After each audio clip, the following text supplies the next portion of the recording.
नमस्कार दर्शक बंधु मु प्रतिभा स्वागत जनाऊँगी आपण को आपण चैनल प्रतिभा किचन को। मोर पूर्व वीडियो छुंची पत्र पिठा और मटन को आपण मैंने बहुत सारा भल पाइबा देइथिबारु आपण मन को धन्यवाद।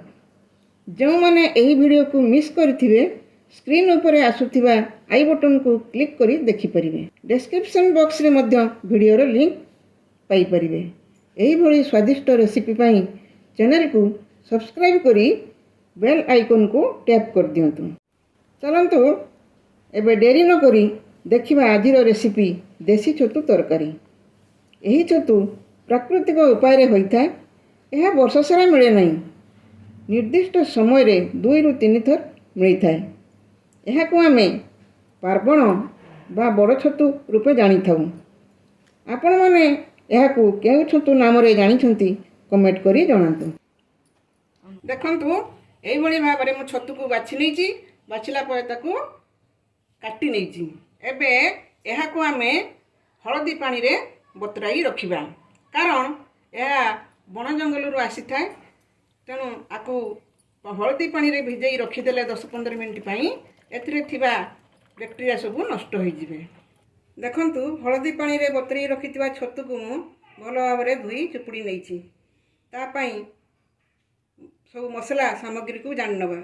प्रथमे कटा पियाज, लुण, अदा रसुण, सुखा लंका, जीरा, कटा आलू, कटा टमाटो, आउ किछि हळदी गुंड, काश्मीर मिर्च, तेल, चिकन मसाला और गरम मसाला। एबे आमे गैस को ऑन करिबा। सेथिरे कढ़ाई बसैबा। सेथिरे आमे किछि सरस तेल नबा। तेल गरम हेले आमे छतु को पकई नबा। तेल गरम हो जाइछि। एबे आमे सेथिरे छतु को नै नबा। छतु रे आमे आवश्यक अनुसार लुण नबा और चामचे हळदी गुंड नबा। नहीं ताकू भल भाव भाजवा। यही छतु रे फाइबर, प्रोटीन, एंटी ऑक्सीडेंट अच्छी, बहुत मात्रा में यार कैलोरी कम अच्छी। तेणु ए छतु को निहाती थरे आनी खातु। यार स्वाद भारी स्वादिया, यह देहपाई मध्य भल।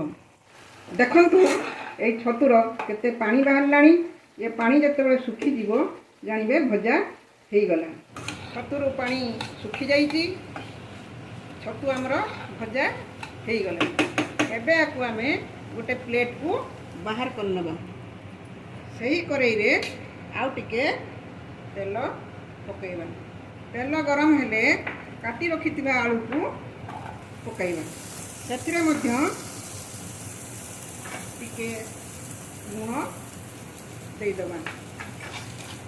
ताको किछि समय पई भाजी नबा। सब बेले कंचा आलू ठारू भाजी की तरकारी पकईले ता बेसी स्वादिया होता है।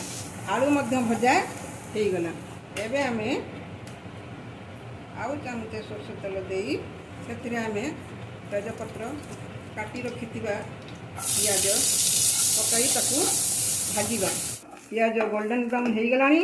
एबे आमे अदा रसुण, सुखा लंका, जीरा को बाटी रखिथिबा मसला को पकाईबा। एबे आमे सेथिरे लंका गुंड 2 चामच दबा।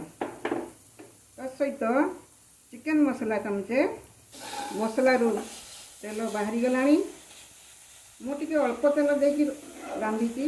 यदि मसला कषिला बेले लगी जाउथबो ताले आपण मझिरे मझिरे टिके पानी देई कषिबे।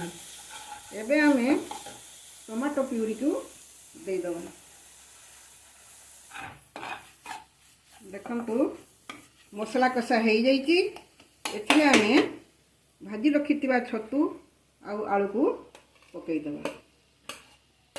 ताकू भल से मसला सह मिसई नबा। मसला सह छतु आउ आलू ठीक से मिसी गलानी। जेहेतु आमे छतु आउ आलू को आगु भाजी की रखिथिले तेणु यह को बेसी समय कषिबा दरकार नहीं। एथिरे गरम पानी करके रखी